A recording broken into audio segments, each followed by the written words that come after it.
morning, everyone, or good afternoon or evening, and welcome to Home Gardening 4.0.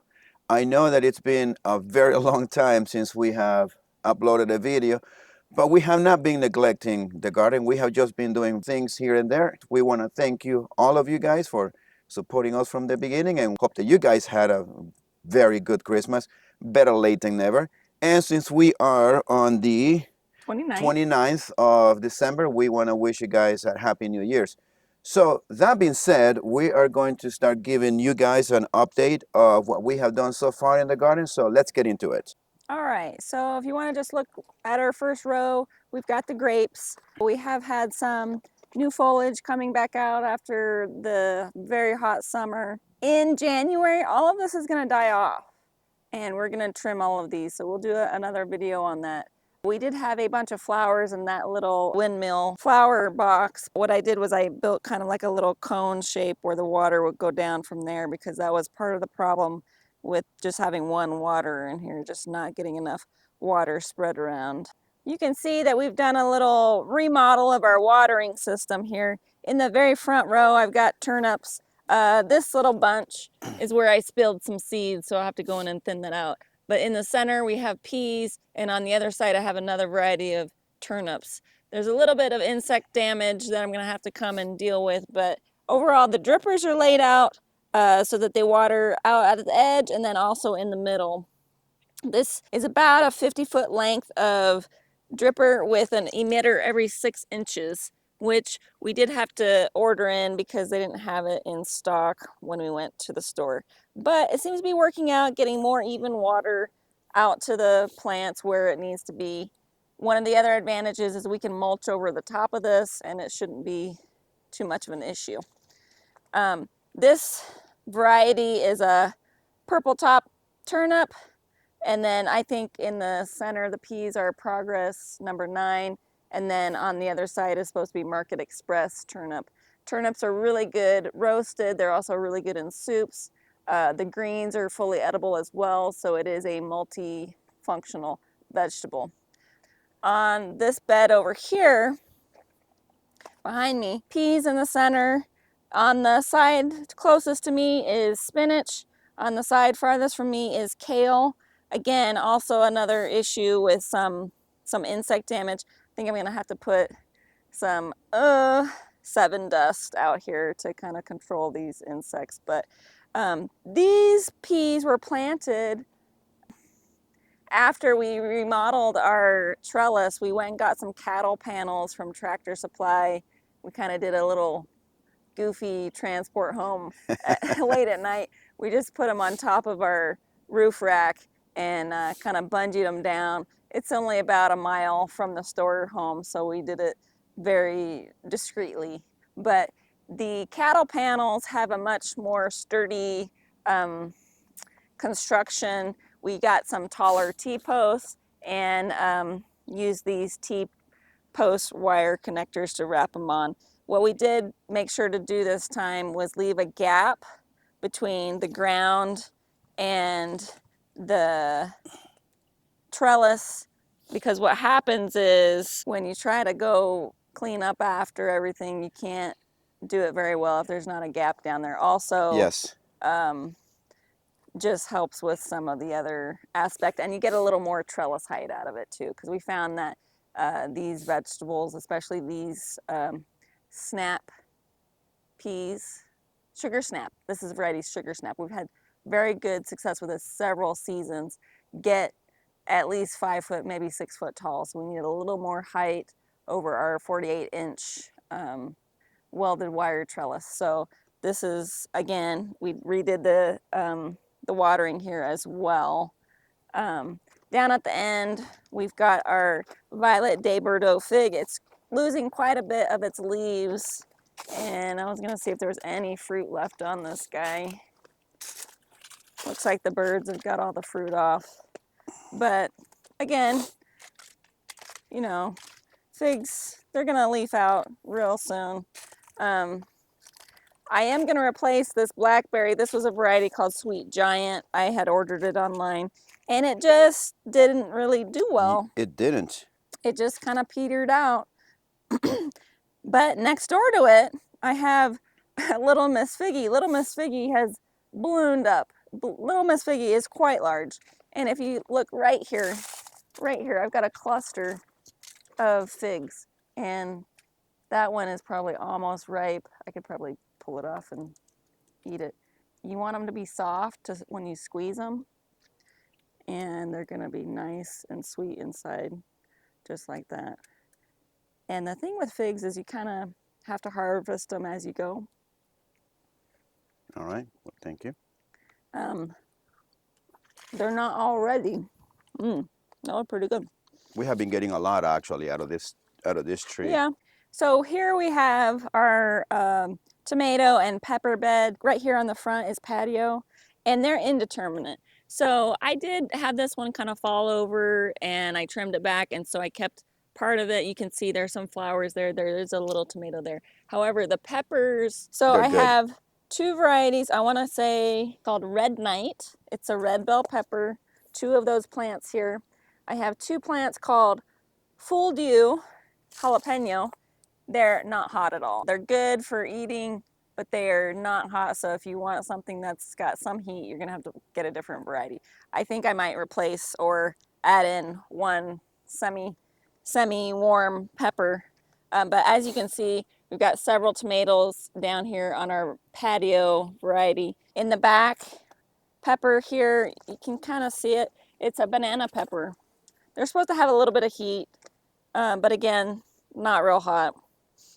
In the front here, I had some Romas, and they're determinate, so they pretty much stopped producing. In the back, I've got this sprawling red husky cherry. It's a bunch of cherry tomatoes. They're indeterminate, so if I want to overwinter all of these, I probably could. In this bed right here, we've got some onions. One of the mistakes or opportunities that came across us last year was I planted my onions very close together, and that created an issue, and I thought I'd be able to come through and thin them and get some good onions out, but that was just inadequate. So what I did was I spaced them out quite a bit further. In the center, I've got basically 2 rows on the outer part of the bed. Those are bunching onions for eating green. And then in the center of this bed, I have yellow Granix. It's a short day variety for the southern part of the US, and it's supposed to make big bulbs. So one thing that we need to do today, which we haven't done yet, is put some liquid fertilizer out on this bed to help give these guys a little bit of growth. On the beds that are still intact from summer, we haven't switched over the watering system yet. They still have the flower bed watering style. Had a really good opportunity with the summer savory here in the front. You can see it's kind of this brown lower plant. In the middle, I had these zinnias, which are still going. And then in the back, I had basil, which is also still going. The bees are still hitting that very well. So over the summer, we had a couple of squatters move in. We had a family of mice make a little nest on our herb bed up here in a very shady spot in the front. And we found them scurrying around as we were cleaning up a couple of these beds. So we had to go get some mouse traps and take care of business using old-fashioned trap and peanut butter. So it worked well. I've trimmed back my big thyme plant that I had here. There was just a lot of woody growth, and this was what I had left from it. There was just a few bits on the ends that were good, but most of it was just woody and looking to get just some more usable herb. So trim that way back. Next up will be my rosemary. I'm gonna have to trim that back by about 1/3 because it's trying to take over here. A lot of volunteer parsley here, a large oregano plant there. I still had a few chives that were left over from the spring, but growing onions, I don't really think I need to grow chives, so I'll probably pull those out. We're gonna come in here and put some cilantro. And then over here, I have given my sage quite the haircut, and it's just bounced right back. You keep your vegetables up to flower, you're gonna get some free seeds. That's very nice. Hopefully we can get some good growth here. Here we are at the strawberry patch. Last year we had several plants that were already starting to die off, but I do want to make a point here. This is a variety called Festival. It is for zones 9 and 10. Very, very nice once they're established, getting berries out of here. So I'm going to order some more of these plants, try to replace the ones that died, and we're going to revamp the watering system here. This is our Sweet Bay Laurel. It's in a south-facing position that's pretty hot. It's been protected some by this fig. You can see the leaves on the tips are brown, sunburned, but it's already coming back with new leaves. This is the bay leaf for cooking, so that was part of the reason that I planted this. When we got it, it was only this big, so it still had a hard time because of the heat, but otherwise I'm looking forward to mulching this one out some more and getting some good growth this year. So we finally got someone who was able to come put in the top row of bricks on this new flower bed that we built 2 years ago. We did take some sprouted organic potatoes that we had and we planted them in here maybe 6 weeks ago, so they're just starting to sprout out. We'll see what goes down. We had an excellent harvest of sweet potatoes, Yes. but I want to point out we had a very prolonged summer. It was still 100 degrees in October. Yes. It didn't really drop in temperature consistently until early November. So that really ruined the fall planting, fall opportunity that we could have had. So, you know, weather, you just can't control that stuff. You just have to go with what you get. But I'll tell you what, homegrown herbs have helped so much in my cooking regardless, and some of the things that, like the peas, we've had just a great Yes. great success with the peas. That's why we planted more. Some of the things have just been so good, and those are the things that you need to focus on. So we're going to head to the backyard and check out the citrus. Okay, so this was one of our oranges. It really got beat up. The dogs had dug a little bit around the roots. Really just a hard go. I think I'm going to replace this one. This is our Bear's Lime. It did really good. We probably got more than a dozen to close to 20. We do need to trim it just a little bit just to keep that good shape. This is a mandarin orange, basically easy peel orange. These would have been seedless if this was the only thing we were growing, but because it's not the only citrus we're growing, there are seeds in these, but they are easy peel and that's why I got them. This is another orange variety. I want to say this is Valencia orange. I have to look back on my planting list, but it was the smallest one that we had bought. And then behind here we've got our pomegranate. We have just had the hardest time with this pomegranate. The dogs had been digging at the roots all the time. We got several fruits, but all of them were, they weren't red inside. They were red outside, but not red inside, and just a lot of issues with sunburn for the fruit. So I don't know what I'm gonna do there. We'll see. On our other side here, we have our Tangelo, which needs to be replaced because, or at least trimmed up significantly because the top had broken here. Yeah. And there was a few little fruits on it, but it's had a hard go because the top broke off. We might be able to rescue it, but again, the dogs are not helping. Oh, they just did that. This is fresh. Yeah. So we've had another issue with the dogs ripping up the water lines from these two peach trees. This is Ava's Pride, and this one over here is Mid Pride. They ripen about 2 weeks apart They from did each pretty other. good, by the way. Yeah, they did pretty good. We just need to remember we've got to prune these when they're dormant, and then we have to thin them as soon as they are fertilized because we didn't thin quick enough. Correct. It limited the growth. This is our lemon tree. It's pretty stacked with lemons. I would say probably 40 lemons. We haven't really hit it yet, but we're getting ready to. That's a baseball size lemon right there. Smells lemony. Anyway, the dogs have also not helped here. They dug around here a bit, but overall, we were able to save this. This is supposed to be a standard size lemon, so it's supposed to be very big eventually. We'll see what happens. But other than that, the trees have been doing very good. This Mesquite tree's been looking good since we pruned it up. Very good shape. We want that nice shady umbrella, just like this tree over here, which is quite a bit older. Does well with trimming and managing the shape, get a good umbrella canopy for shade. For all the new subscribers, new watchers who want to get a garden going, we live in zone 9B. We're in Mesa, Arizona. It gets very hot in the summer.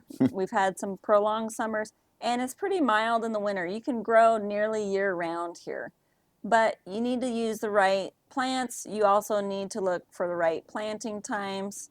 One resource that we've used is the University of Arizona Maricopa County planting dates calendar. It tells you the range of time that you can plant whatever vegetables you want. First year we gardened, we got broccoli, we had Brussels sprouts, we had celery, we had cabbage that we grew. However, we looked at that calendar to tell us when to plant, whether we're going to transplant or whether we're going to start from seed. One thing that I found is starting from seed works great, because as soon as those seeds are and the temperature is right, they're going to sprout. They are. I have had people, about 5 or 6 people so far, just in this week. They stopped by because we have the gardening on the front yard, and they have been asking me how we're able to get lucky. That's what they said with our garden. He said, does your wife has a very good hand when it comes to gardening? Because I don't get to grow anything. And so I've been telling them the things that we use is that page you're talking about. Use that planting dates calendar. We also have an automatic watering system, so in the summer when it's hot, we're not missing watering. So to those of you who are in the same 9B zone that we are and are wondering what grows in Arizona, what can I grow in this heat? There's a lot of things that can grow here. One thing that I would say that you should follow is the U of A planting schedule that they have for the fruits and vegetables. You need to follow the planting guide that you're successful and your plants have the optimum growing season, because if you're too late, you won't get to harvest in time. Some plants need time to flower and grow fruit. Some you're harvesting the whole plant, but if you don't plant them in time, the weather conditions won't be optimal. Some crops want it cool. Some crops want it warm. And you have to know what's what. So use the planting guide for your state. In Arizona, it's the University of Arizona planting guide, and you can look for whatever area. There is a Maricopa County planting guide that is available online. We'll put the link. But other than that, look for what's appropriate for where you live. But anyways, we'd like to thank you guys for joining us, for following us from the beginning, for supporting us as well. And to those of you who are new to the channel, welcome. Merry Christmas. I know it's late, and we are on the 29th of December, so Happy New Year's to you. New Year. And we hope to see you guys on our next video.